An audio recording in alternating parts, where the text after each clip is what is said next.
It's predominantly about Ava Gardner and her life and the many men in her life. But actually, it's much more interesting than that, and it's about Hollywood and the culture of Hollywood. It's also about fame and celebrity as we now know it. The play is the story of a writer's attempt to write the biography of famous movie star Ava Gardner, who retired to London for the last 10 years of her life.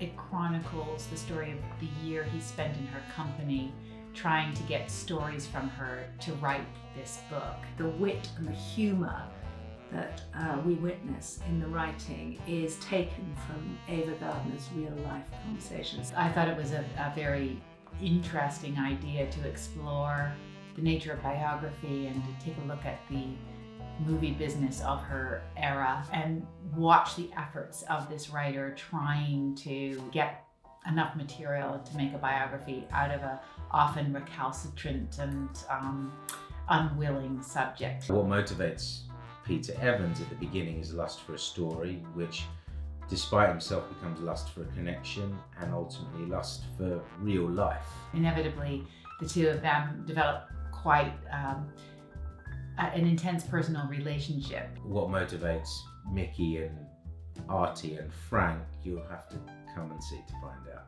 You'll expect to go, and when it starts, you'll think it's a two-hander where a woman is telling the stories of her life. But in fact, the stories come to life and we get taken back in time in a very effortless, seamless way. It becomes full of beautiful song and some dance, laughter, a lot of laughter, because the main character is so funny. But then it's a very moving experience. So hopefully you'll get drawn into the magic of the play.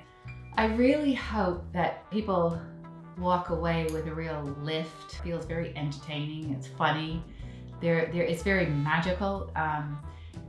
We had this idea that we would use the language of cinema to create magic in the theater, and I think you have to come to see it to know what I'm talking about. We're kind of borrowing from cinema technique, and it's something I haven't really seen done in this way before. People should come and see it because I don't think there's going to be anything like this really. It's genuinely a special journey, and it should speak to all generations because of the time period it's in, but also our sort of modern generation. We're living in, perhaps ask them the question if how true or real their realities that they're living in and how real the connections and relationships are that they have. And I think this play is a really mysterious and imaginative way to explore that. People will just have a chance to be transported and to escape and to get to know wonderful characters